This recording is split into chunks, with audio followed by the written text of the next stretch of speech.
What's up, YouTube? It's your boy Johnny back again with another edition of Mr. Calloway's View of the World.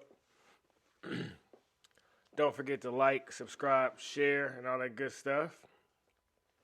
Yeah, and let's get into it. Today I want to talk about belief and the power of confidence and how it can literally make or break your life. See, one thing that none of us really know is how the mind works.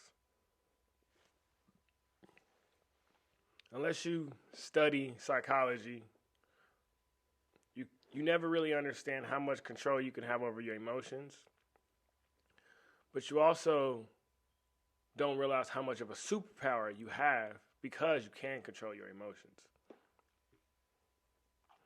So in a world full of anxiety and depression,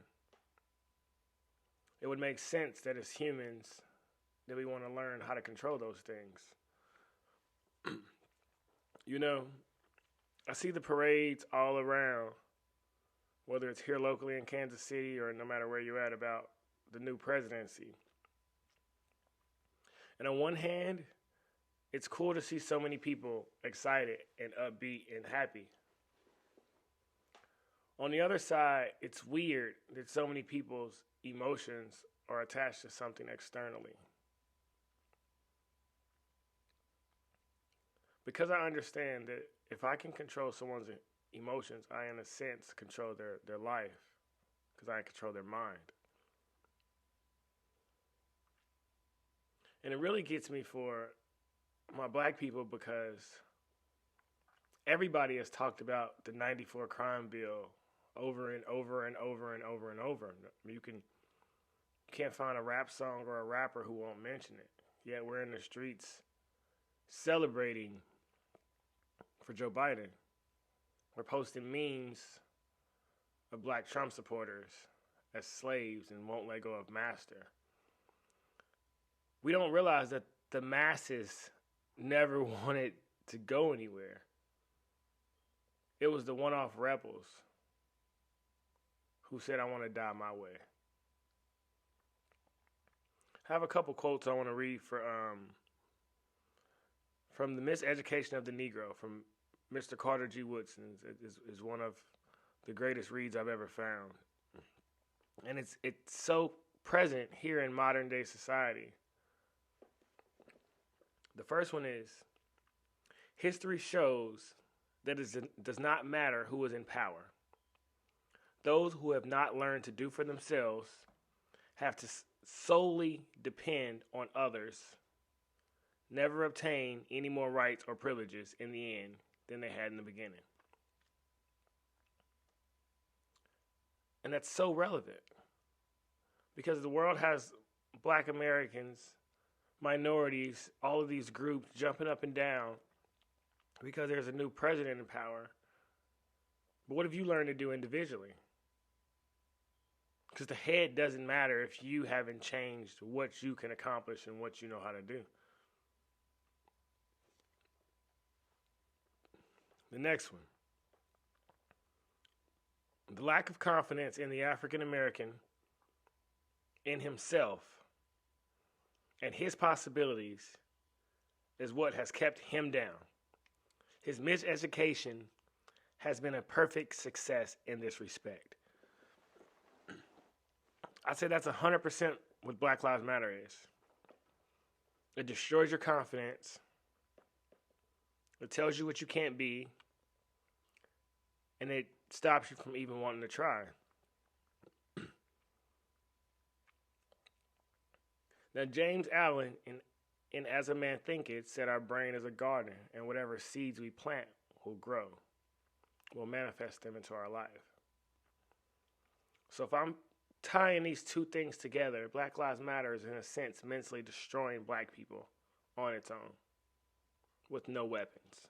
With the weapon of words, I should say. And the last one. If the African American in the ghetto must eternally be fed by the hand that pushes him into the ghetto, he will never become strong enough to get out of the ghetto. Booker T. Washington said slavery taught black people how to do everything except read and own land. And in California, what is it? 70% of African American boys are considered illiterate. Since 1863, the wealth for African American, the wealth gap hasn't changed for African Americans. We are in a crazy matrix that we need to step out of. You know, you can drive through the suburbs and see more Black Lives Matter signs than you do in the inner cities. And that's when you can realize this is a political move. But outside of it being a political move, it's built off the confidence of the individuals. It's very disheartening to see how many people don't believe in themselves. Except if the president's on their side. Then they feel like they can accomplish something in life. I will not subscribe to the narrative that I am less than. I will not subscribe to the narrative that any president, red, blue, D, or R, can affect what I can accomplish in my life. I will not subscribe to the narrative that black Americans are less than any other race of people walking God's green earth. I feel like all of us should walk around with the confidence of our ancestors. You know, we always say, I am my ancestors' wildest dreams, and I am this, and I am that. Then why aren't we confident? Why don't we believe we can accomplish anything? Why do we say anything isn't fair? I don't give a damn what's fair. I'm a man. I can handle my own. And I believe that I can accomplish and manifest anything into my life that I want. And I'm not rare in that instance. We all can do that. So why do we allow the media to make us feel less than, to make we feel that we can't accomplish things, to play with our anxieties, to play with our depressions?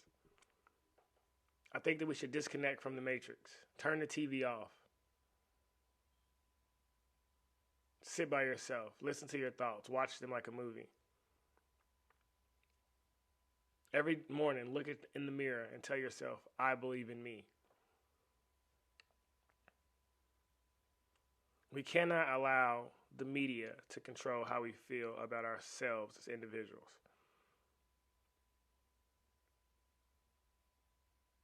Take back control of your mind. Take back control of your life. I'm not telling anyone how to feel politically.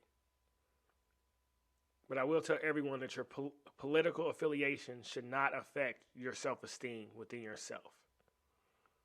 If it does, you need to step back and reevaluate the situation that you're in.